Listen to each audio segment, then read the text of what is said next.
I never thought my life would come to this moment, lying in a cold hospital room, prepared to give away a part of myself, quite literally, to save my only daughter. I had carried her in my womb, raised her with every ounce of love I had, and now, even in my old age, I was ready to sacrifice my liver so she could live.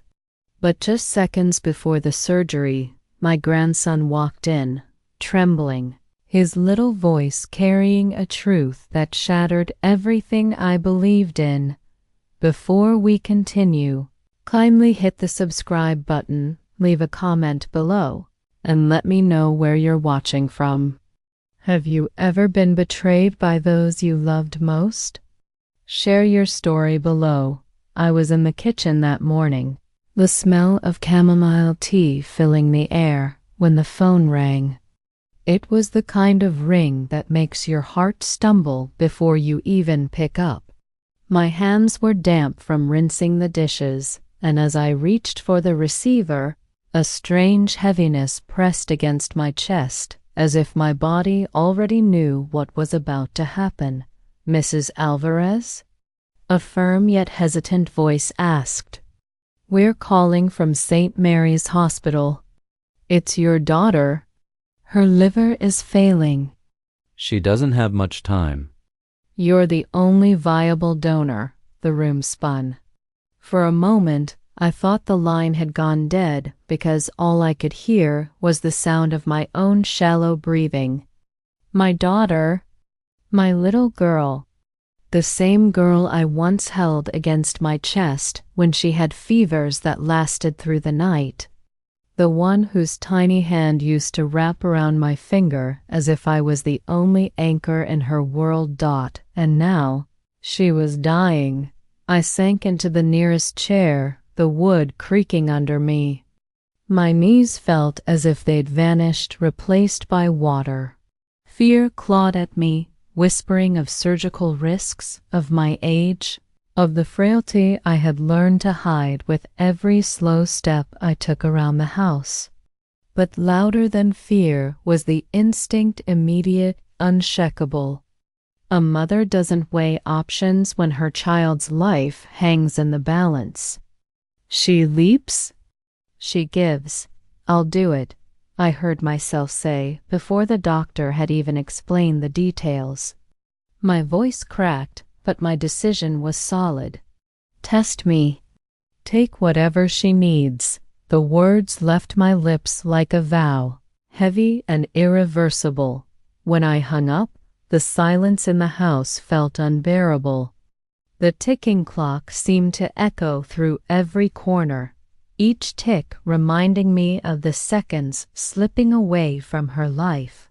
I pressed my trembling hands together and closed my eyes. I tried to picture her smile, the way it used to light up the room when she was little.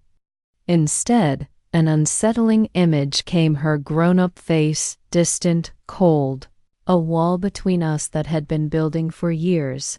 Still, none of that mattered. Not then. Not when death stood at the door. As I rose from the chair, my legs still shaking, I whispered into the empty room. I would die for her without hesitation. My throat tightened, and another thought crept in, uninvited, sharp as glass. But would she do the same for me?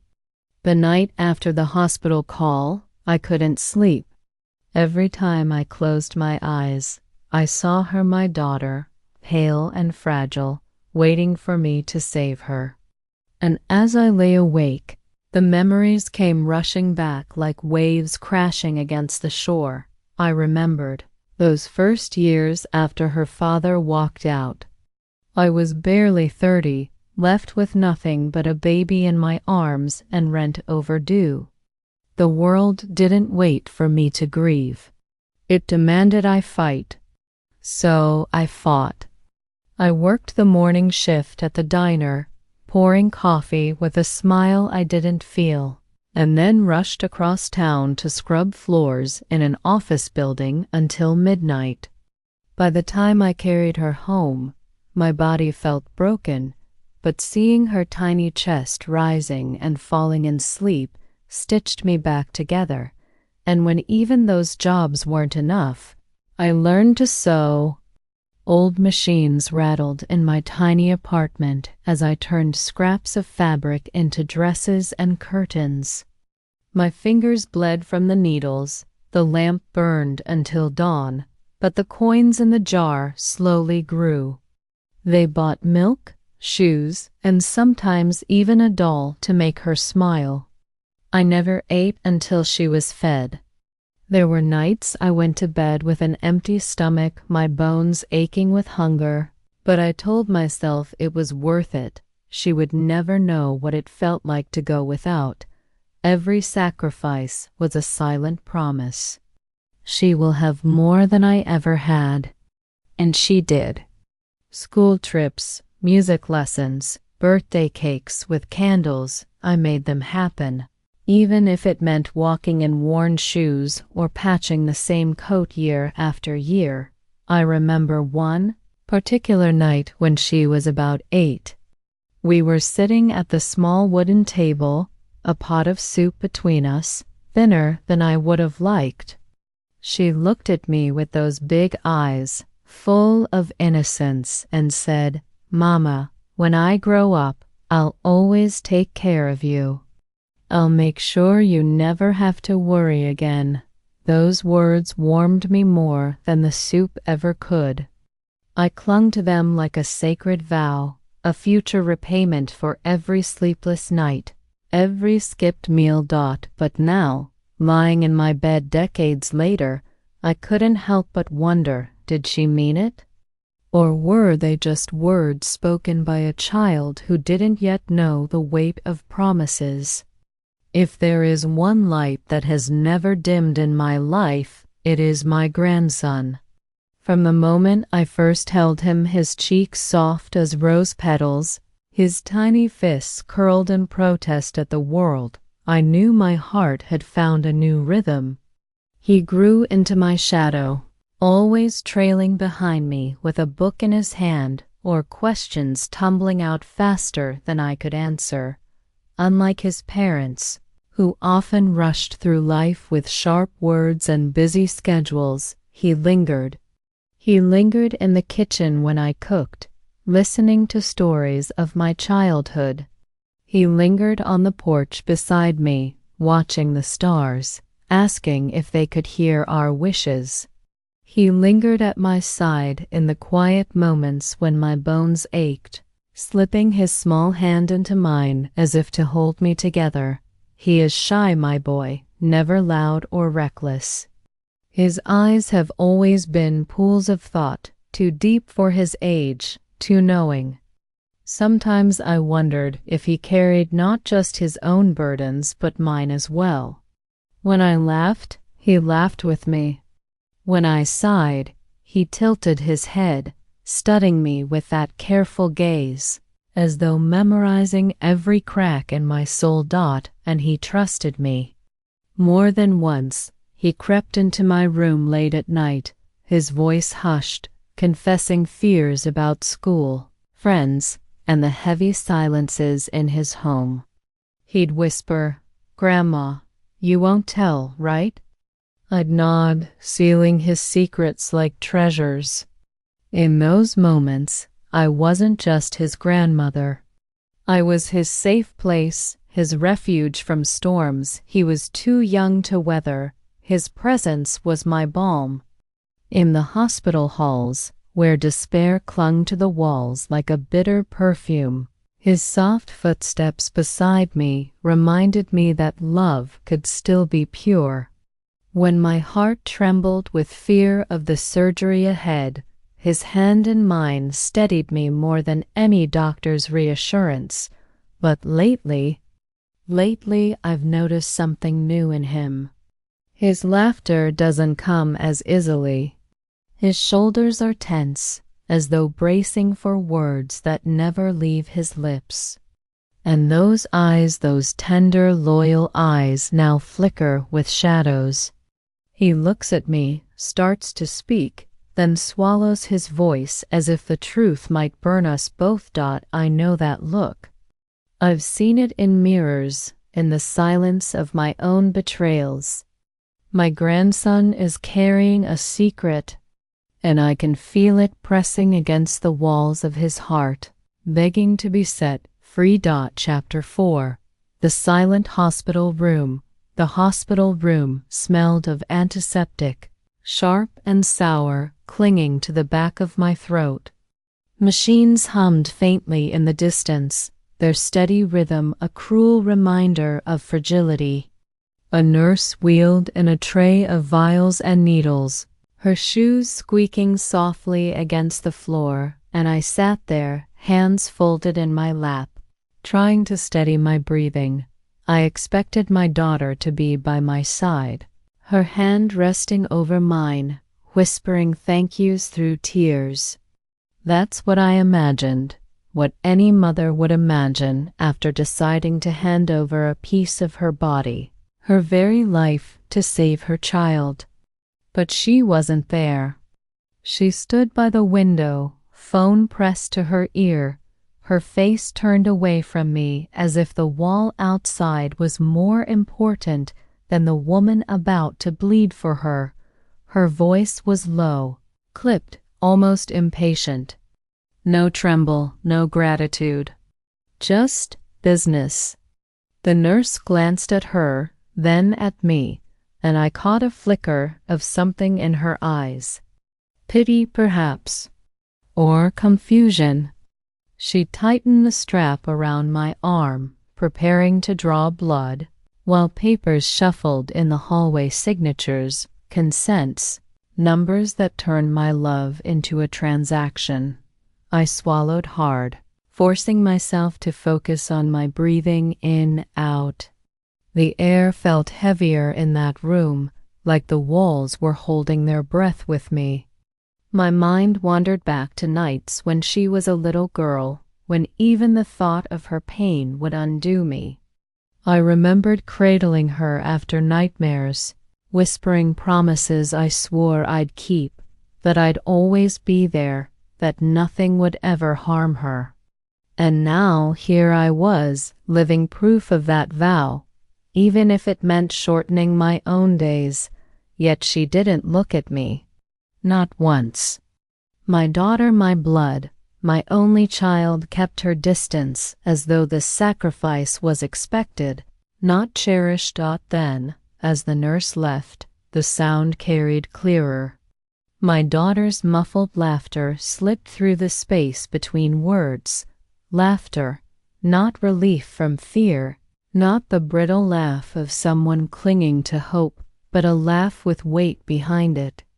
The kind of laugh that didn't belong in a room where life and death hung like a knife above us. I froze, the echo of it bouncing inside me.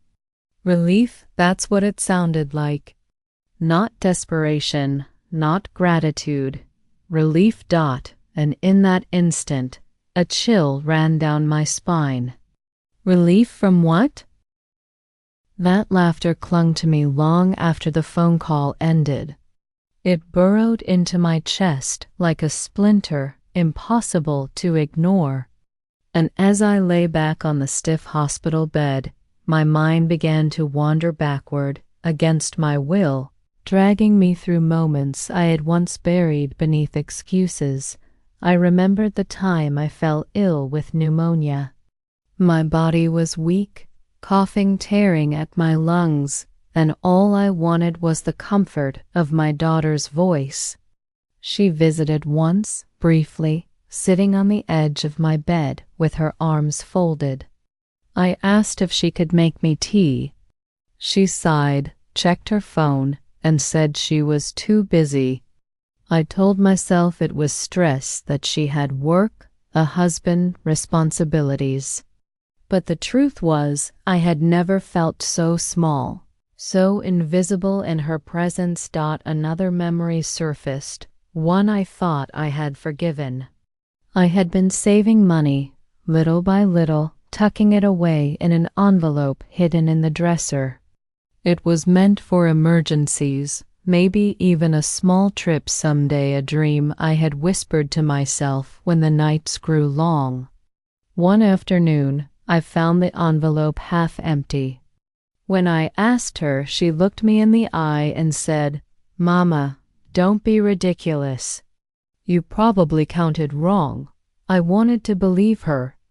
I forced myself to believe her. But deep down, I knew the truth. And then there were the words, the sharp, careless remarks that cut deeper than any blade. Once, during an argument I can hardly recall the cause of, she spat out, "You ruined my life. If it weren't for you, I could have been so much more." I told myself it was anger talking, that children lash out and don't mean such things. But the words stayed, festering in the corners of my heart. I brushed it all off every single time. I told myself she was tired, overwhelmed, under pressure. I excused the lies, the neglect, the cruelty, because I couldn't bear to see her as anything other than the little girl who once promised to protect me. But now, as the cold hospital air pressed against my skin, I could no longer silence the question clawing its way to the surface. Was my daughter's love ever real? The next morning began before the sun even thought to rise. The hallway lights glared too bright, buzzing faintly, casting everything in that sterile shade of white that makes you feel less like a person and more like a specimen.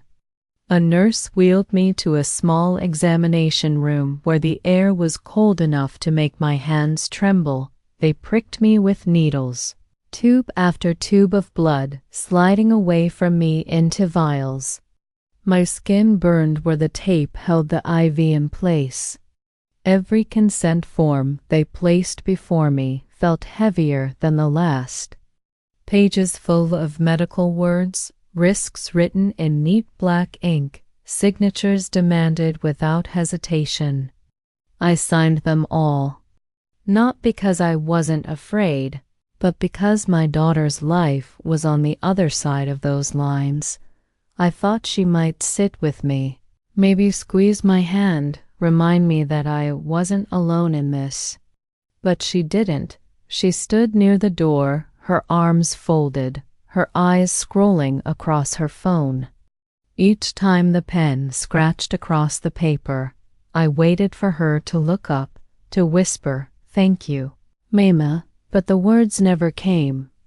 Not even a glance. It felt transactional, cold, as if I were a body being prepared for exchange rather than a mother laying down her life. One nurse, older than the rest, paused as she pressed a cotton ball against my arm. She leaned close and whispered, "You're so brave." Her voice cracked, and I saw the sheen of tears in her eyes. For a moment, the kindness in her tone almost undid me. A lump swelled in my throat, so thick it ached. I wanted to cry right there, not from fear of the surgery, but from the emptiness in my daughter's silence. When the tests ended, they wheeled me back to my room. My body felt hollow, my soul scraped thin. I told myself she was stressed, perhaps too overwhelmed to show gratitude. That's what mothers do, we explain away the wounds. But that night, as the hospital quieted, I heard laughter again. This time it wasn't muffled. I glanced through the half-open door and saw her down the hall, her husband at her side. She was smiling ear to ear, her face glowing not with worry or relief, but with something that looked frighteningly like celebration. And in that moment, I knew there was something here I did not understand. The days in the hospital blurred together, white walls, hurried footsteps, the faint smell of disinfectant that seemed to cling even to my skin. But in the middle of all that coldness, one thing stood out, my grandson's restlessness, I noticed it first in the way he lingered by the doorway, his body shifting from one foot to the other. He'd step inside my room as though gathering courage, then retreat just as quickly, his hands shoved deep into his pockets. His silence, once comfortable, had turned heavy. It pressed into the room like unspoken words, scratching at the edges of the air. At night, I would find him pacing the halls, his sneakers squeaking softly against the polished floor. His head hung low, his shoulders slumped, and yet his eyes, those wide, thoughtful eyes, kept darting between me and his parents. There was something haunted in them, something that made my heart ache. He wasn't just worried about me. He was afraid of them. I caught him staring once, his gaze locked on his mother and father as they whispered by the vending machine. His fists clenched at his sides, his jaw tight. When I called his name, he flinched, then forced a smile that didn't reach his eyes. Boy who used to chatter endlessly about books and dreams now barely spoke. And when he did, his voice trembled as though every word risked betraying too much. I wanted to pull him close, to tell him he didn't have to carry whatever storm was brewing inside him alone. But something, fear, maybe, kept him bound in silence. Still, I could feel it. Secrets have a weight, and his was crushing him. I saw it in the way he lingered at the edge of my bed, opening his mouth only to shut it again. I saw it in the way his hands twisted in his lap, restless, guilty. One evening, as the fluorescent lights hummed above us, he finally sat beside me. His eyes were wet, his lips trembling as though holding back a flood. He leaned close, his voice a whisper trembling with urgency. "Grandma." He hesitated, his chest rising and falling too fast. "There's something I need to tell you." He opened his mouth like a dam about to break, words trembling on the edge of escape. For a moment, the hospital corridor seemed to narrow until it held only the two of us, my grandson's breath, my pulse, the distant drip of N4. He leaned forward, as if the words would be easier to hand over in whispers, and I reached out, wanting to steady him with a grandmother's touch. But before he could speak, the door swung open. My daughter appeared in the doorway like a sudden gust, sharp, efficient, her expression snapping into something practiced and impatient. "Not now," she hissed, a shortness in her voice that wasn't for me. She pointed toward the hall with that quick, authoritative motion she'd perfected over the years. "Go wait in the car." His shoulders collapsed as if someone had unstrung him. The hope in his face nodded into fear. He took one small step to stand and then froze, like a child caught mid-reach. His eyes, those honest, round eyes that had always looked at me as if I were the center of his universe, searched mine and begged silently. There was pleading there, raw and wordless, and it clutched at my heart harder than any confession might. My daughter's tone was flat, devoid of tenderness. I watched her turn away and saw the way her jaw tightened when she thought I wasn't looking. She didn't wait for my answer or pause to ask if I needed anything. She simply closed the door between us, and the click sounded louder than it should have in the empty room. The sound marked a demarcation, one side for secrets, one side for decisions. When the door clicked shut, the boy sat heavily on the chair by my bed.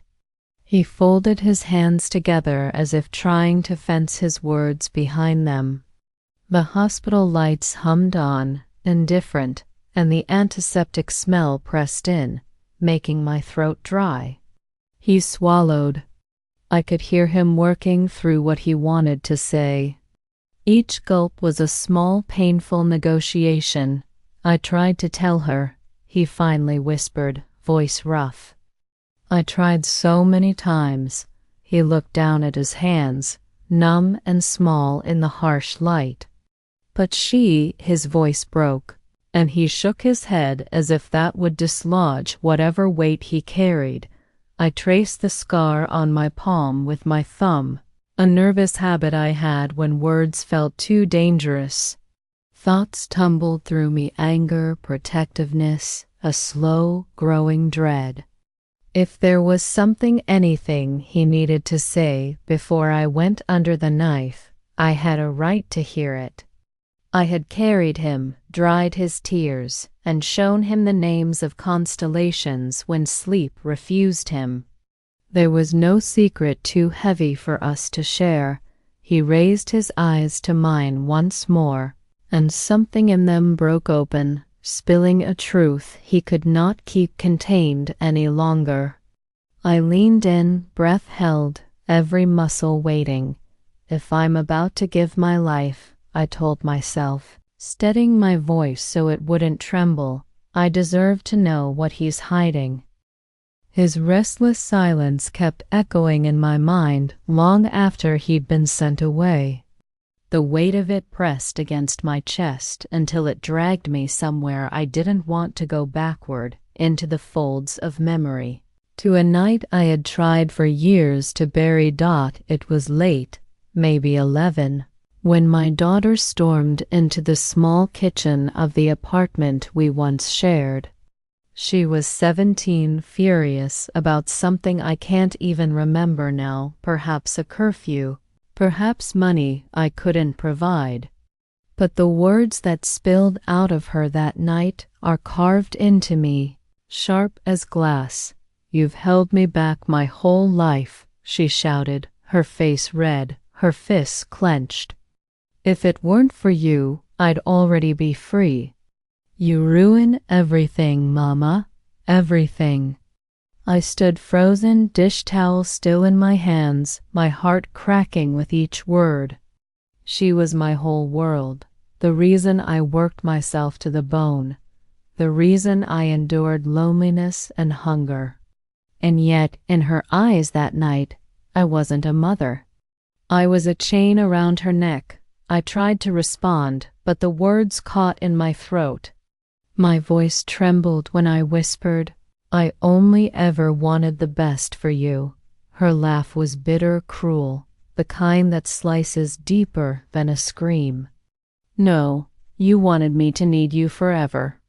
"You're selfish, Mama, always selfish." She slammed the door so hard the frame shook, and I was left standing there, the silence heavier than the outburst. When I finally collapsed into the chair, tears streamed unchecked, dripping onto the worn table where we once shared soup and promises. I cried until my chest hurt, and then, because that's what mothers do, I forgave her. I told myself she was just young, just angry, just blind to the sacrifices I had made. The next morning, when she came to the table with tired eyes, I smiled and handed her breakfast as if nothing had happened. My love for her had always been one-sided, flowing outward without condition, even when it returned like stones instead of flowers. Now, years later, the memory replayed itself as I was wheeled down the hall, the sterile lights flickering above me.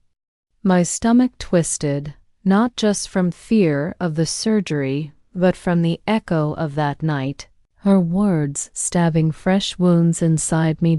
As the operating room door loomed closer, one question coiled tight in my gut, leaving me trembling. Was I walking toward sacrifice? For someone who never truly wanted my love? They woke me before dawn, when the world was still half asleep and the sky outside the hospital windows was painted in the faintest gray. The fluorescent lights felt harsher in those hours, buzzing above me as though mocking the quiet prayers I whispered under my breath. My hands trembled as I clasped them together, the four tugging at my wrist, but I forced myself to breathe through the shaking. God, I murmured, voice barely audible, watch over her. If my time is meant to end this way, let it be enough to save her. My lips quivered with each word, and I felt the sting of tears, but I swallowed them down. I didn't want the nurses to see weakness. I wanted them to see a mother's strength. When I looked over, I expected to find my daughter by my side, maybe clutching my hand, maybe whispering the same prayer. Instead, she sat slouched in a chair near the corner, her legs crossed, her phone glowing against her face. Her fingers flew across the screen, typing rapidly, her lips curving into faint, secretive smiles. No tears. No trembling. No visible fear. Only impatience. At one point, she sighed loudly, as if the minutes dragged too long, as if this ordeal was nothing but an inconvenience. The sound pierced me deeper than any needle had, hollowing out the space in my chest. I wanted so badly to ask her, "Do you even realize what I am about to give you? Do you understand this isn't just a surgery, it's my life laid on the table?" But the words never left my mouth. Instead, I watched her scroll and type, her thumb moving in a rhythm far removed from the heartbeat thundering in my chest. The nurse announced. It was time to prepare me for transfer, and my body went cold. The stretcher creaked, wheels rattling softly as they moved it toward the hall. The world blurred around me, faces and lights blending into a haze. And then, at the doorway, I saw him. My grandson. He stood frozen, his face pale, his hands clenched into trembling fists. His lips parted as if to speak, but fear seemed to choke him. His eyes locked on mine, wide and desperate, carrying a storm he could no longer contain.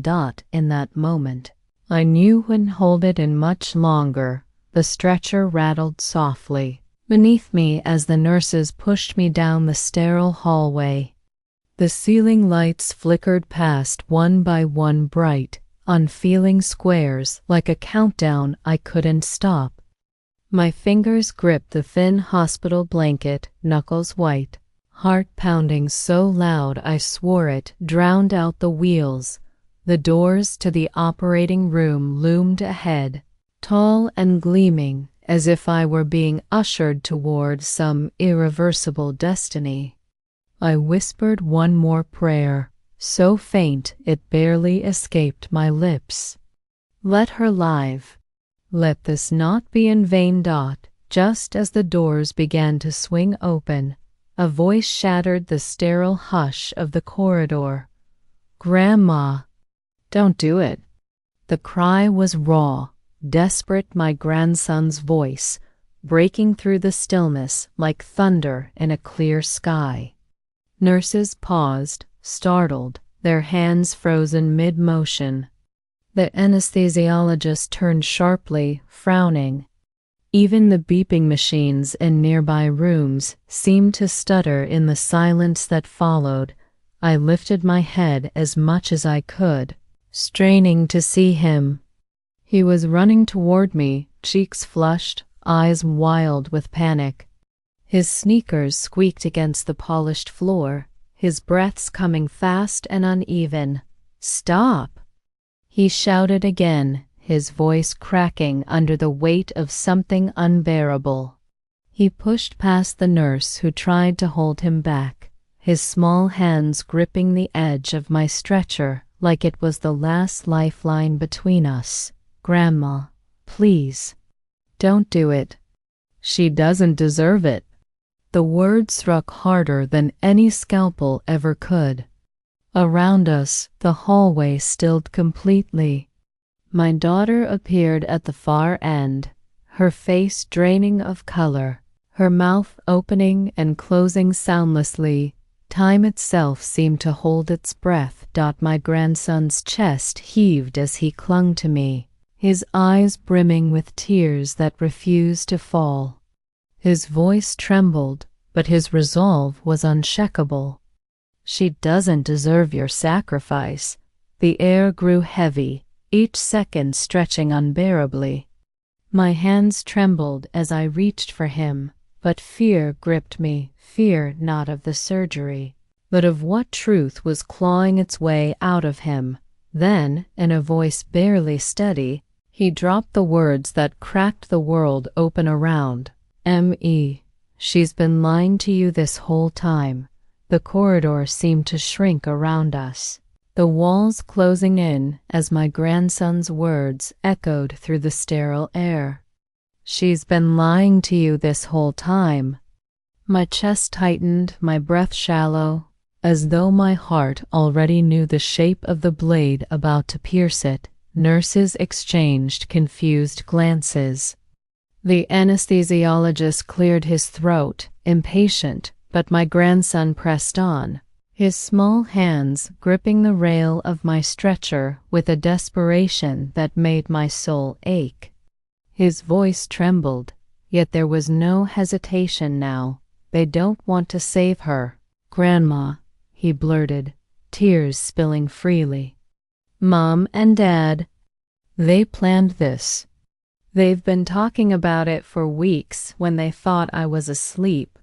It's not about her being sick, it's about the money, the insurance, the debts. They said once you were gone, everything would finally be easier for them. Each word fell like a hammer, crushing the fragile walls I had built around my faith in my daughter. They said you've lived long enough, he whispered, choking back sobs. That you'd leave me something too. They were laughing, Grandma, laughing. Gasps rippled down the hall. I turned my head slowly, my eyes locking on my daughter. Her face was pale, her lips pressed into a thin line, but her eyes, those eyes burned not with denial, not with shame, but with fury at being exposed. My body went cold, colder than the metal stretcher beneath me. My love, my sacrifices, every drop of blood I had shed for her, all reduced to currency in her calculations. I thought of the meals I had skipped so she could eat, the nights I had worked until dawn so she could dream, the years of giving and giving until there was nothing left but bones and hope. And this was what it had all led to, not gratitude, not love, not even indifference, but greed. The air in my lungs turned sharp, every breath stabbing. My vision blurred, not from the hospital lights, but from the unbearable truth flooding in. I felt the stretcher sway slightly as the nurses hesitated, their eyes darting between me and my grandson, unsure whether to proceed. My world collapsed in that moment, folding in on itself until all I could feel was the hollow pit where trust used to live. Betrayal had always stung before, but this was betrayal deeper than any knife. The silence that followed my grandson's confession was deafening. The walls seemed to vibrate with it, the fluorescent lights humming like bees trapped in glass. My heart thundered in my chest, not with fear of the surgery anymore, but with a fury I hadn't known I still carried. I turned my head slowly toward my daughter.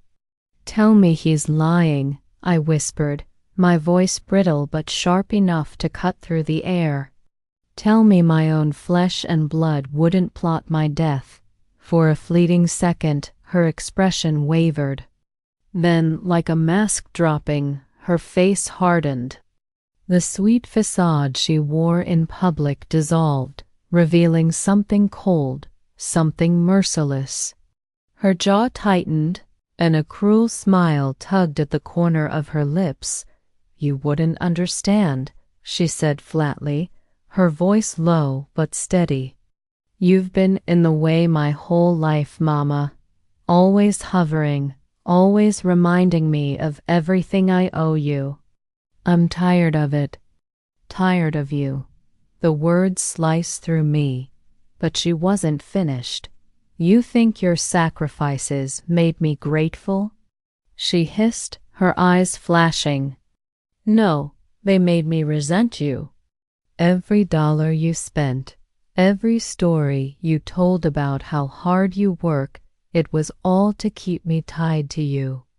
Well, I don't want your strings anymore.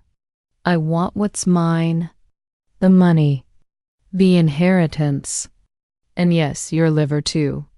At least then your existence will finally be useful."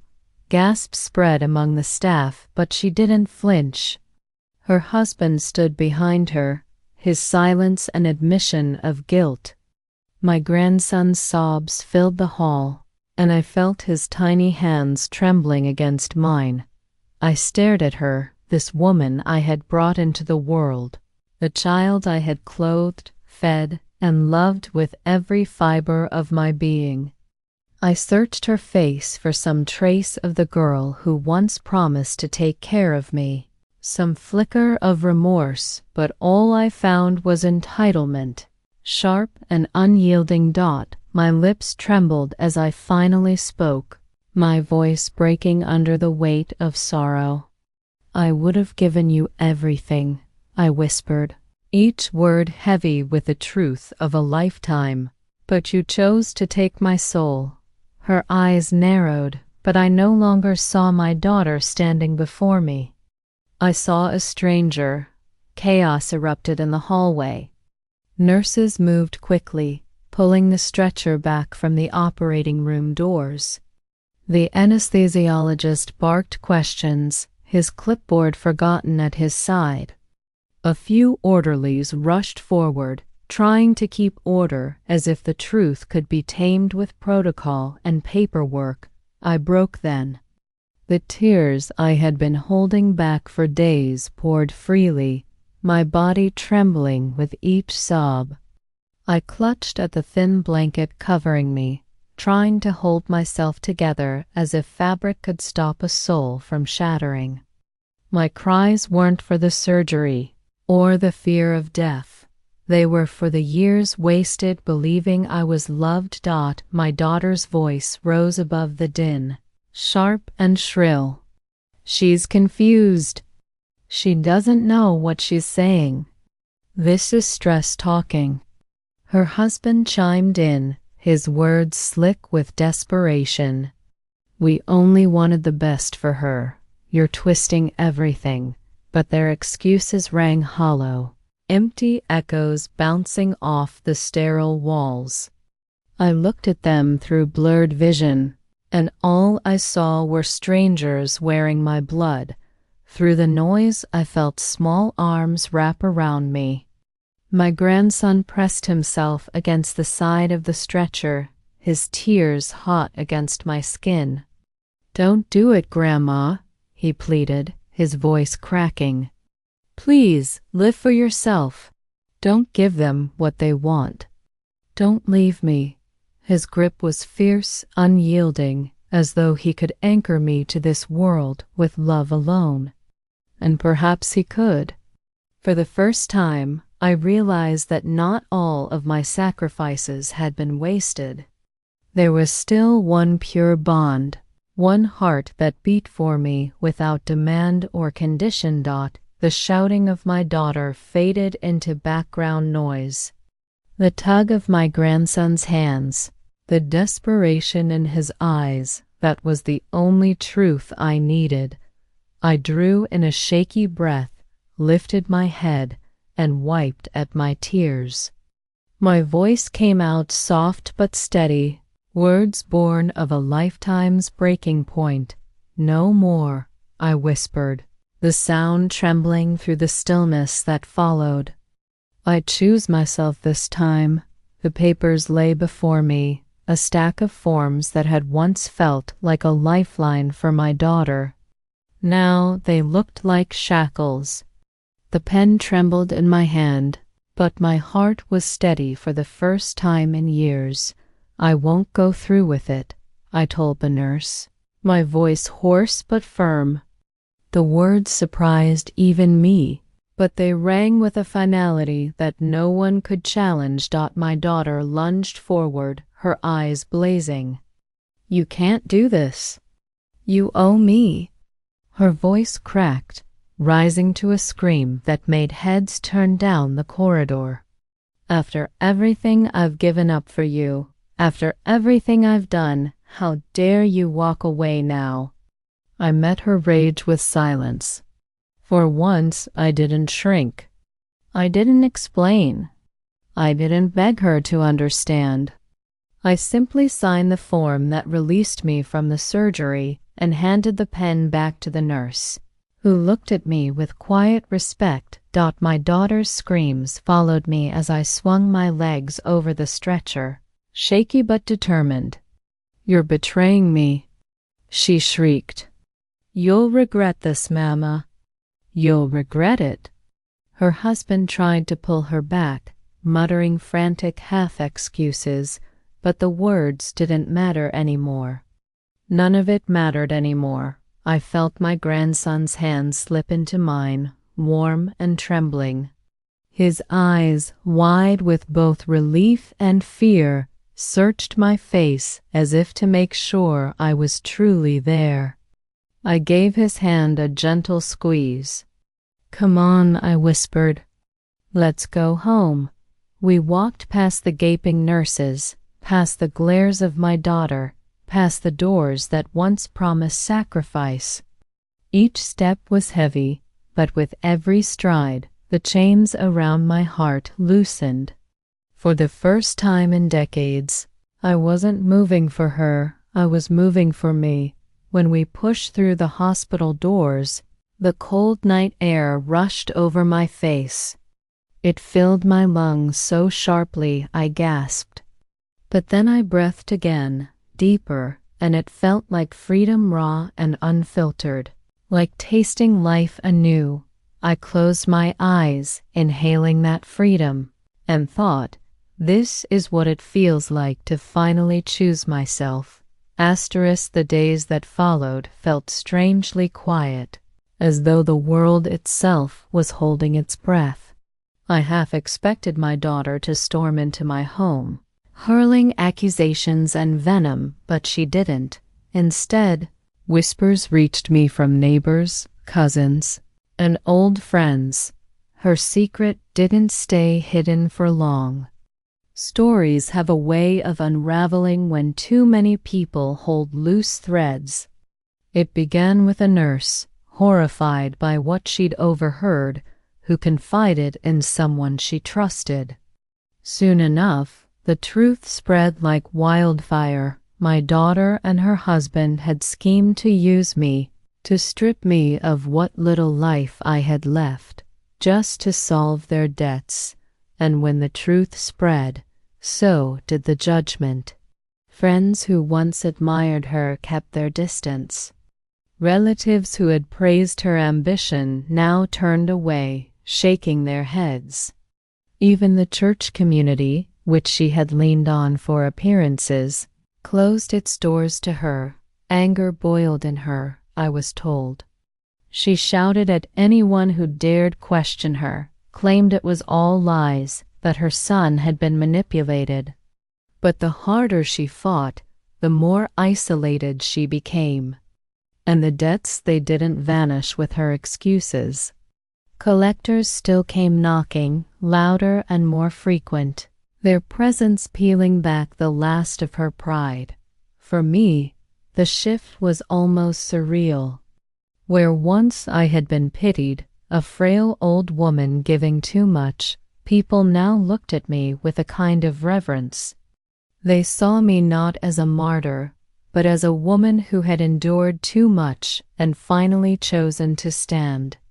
Neighbors stopped by with casseroles. Cousins called just to check in. Even strangers wrote letters of admiration. Their kindness filled the quiet spaces that grief and betrayal had carved inside me, but the truest balm was my grandson.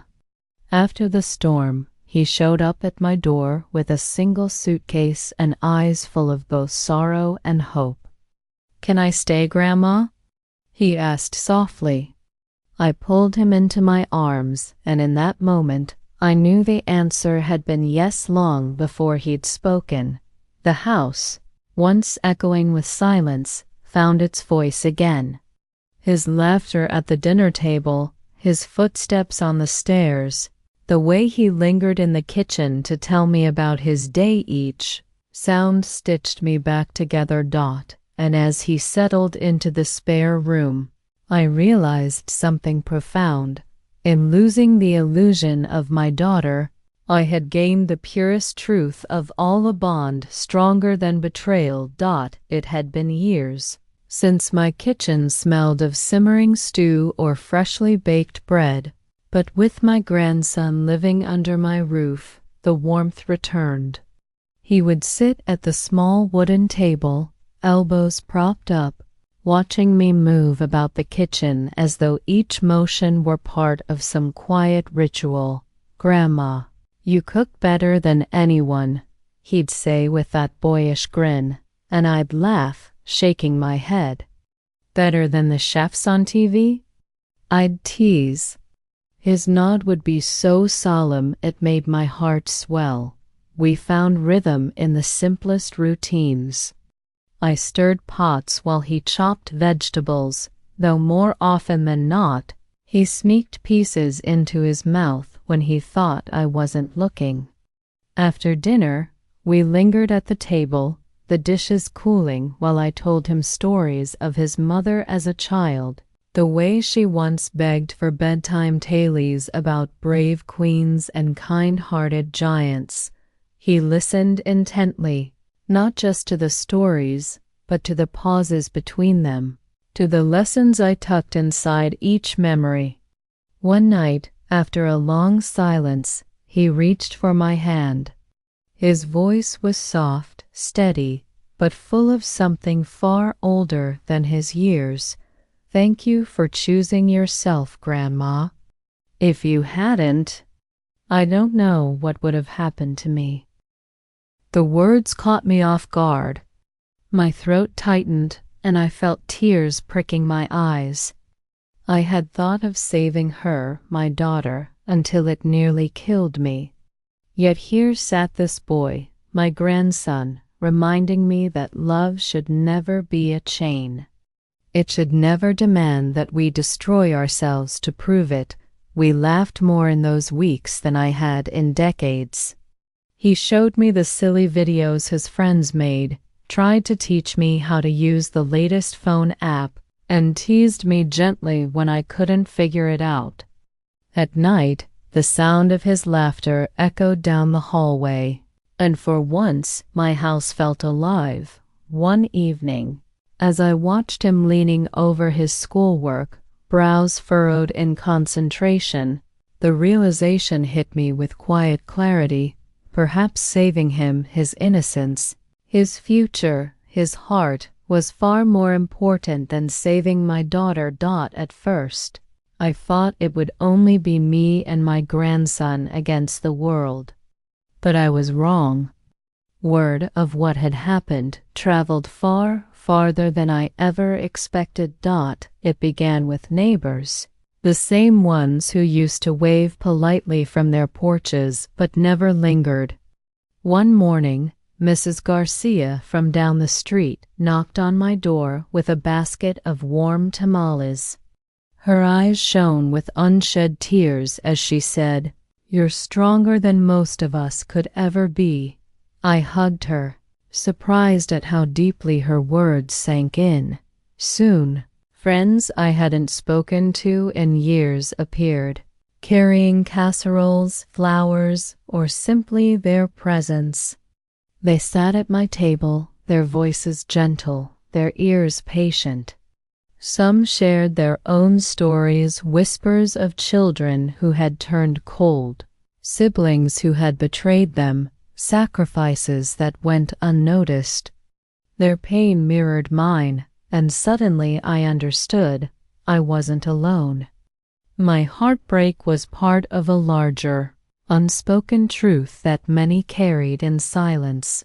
Even distant relatives, those who had once drifted away, reached out.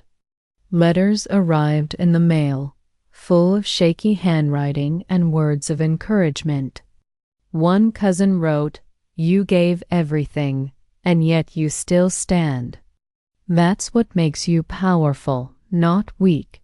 With each visit, each call, I felt something inside me mend. I had spent so many years believing my worth depended on my daughter's love. Now, strangers and friends alike reminded me that dignity was its own kind of love won. I had every right to claim. My grandson watched all of this quietly, sometimes smiling, sometimes hugging me when emotions threatened to overwhelm. "See, Grandma?" he said one evening as we waved goodbye to a neighbor who had stopped by with soup. "People see the truth now. They see you." That night, as I sat in my armchair, the house filled with echoes of voices that had brought comfort, I let myself breathe deeper than I had in months. Betrayal had broken me, yes, but it had also peeled away the illusions, leaving behind something raw, something real. I closed my eyes, my hands folded in my lap, and whispered into the quiet. Betrayal cut me, but truth freed me. I never raised my voice against her. Not once. After the hospital, I didn't go around telling anyone what my daughter had done. I didn't need to. The truth has a way of crawling out of shadows when it's too heavy to be contained. Word spread quickly. Neighbors whispered, relatives pieced together stories, and soon her reputation began to unravel thread by thread. The friends she once bragged about, the ones who admired her polished exterior, stopped calling. Invitations disappeared. Even her workplace grew cold toward her, wary of the rumors swirling around her name. It wasn't me who condemned her. It was her own greed. I would hear things in passing, how she snapped at people when they questioned her, how she accused everyone of turning against her. Her husband tried to stand tall beside her, but debts grew louder than excuses, and eventually, even he began to falter under the weight of their lies. Meanwhile, I lived quietly. My days were simple, cooking meals with my grandson, tending to my little garden, sitting on the porch as the sun dipped low. I didn't crave revenge, nor did I gloat at her downfall. All I wanted was peace, and for the first time in decades, I had it. The world no longer looked at me with pity. Instead, I caught glimpses of admiration, even reverence. People smiled with respect when they passed me on the street. They saw not just a frail grandmother, but a woman who had walked through fire and emerged, not unscarred, but unbroken.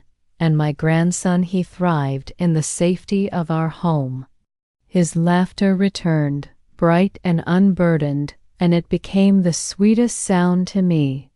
Together, we built something she could never take away, a home bound not by obligation, but by genuine love. Sometimes late at night, I would sit in my armchair and think about her, about the little girl she once was, and the woman she became.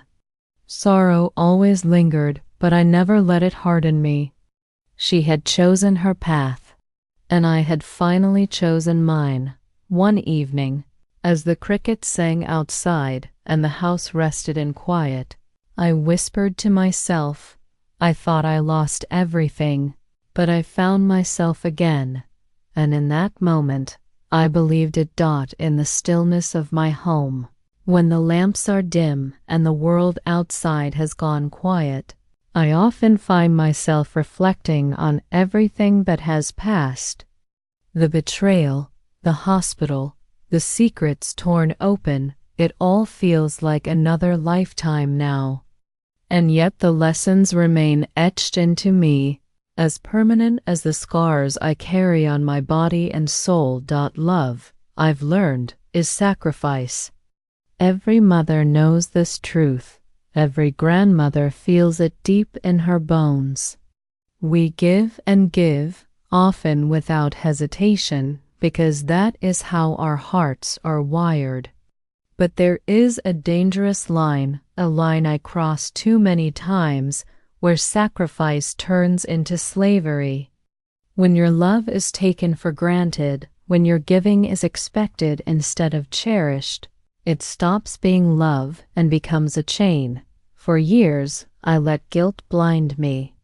I told myself her cruel words were stress, her neglect was exhaustion, her lies were mistakes. I let excuses build a wall around the truth, because the truth was too painful to face. My daughter did not love me the way I loved her. And that imbalance almost cost me my life. It was my grandson who pulled me back. His courage broke the silence, and through his trembling voice, I saw clearly for the first time. Choosing myself was not betrayal. It was survival. It was dignity. So if you are listening to my story now, let my journey be a reminder. Respect is not optional in love. If someone demands your sacrifice but denies you gratitude, they do not deserve the gift of your soul. Self-respect is not selfishness. It is the purest form of love you can give yourself. And when you choose dignity, you also give courage to those who look up to you. Just as I did for my grandson, I will always grieve the daughter I thought I had. That ache will never fully leave me. But I no longer live shackled to that grief. I live free, knowing that the love I give now to myself, to my grandson, to those who truly cherish me is real. And maybe that is the truest justice of all. If my story touched you, please subscribe and leave your thoughts in the comments. You're not alone in this. Have you ever faced a painful betrayal? Share it below. I promise someone out there needs to hear it.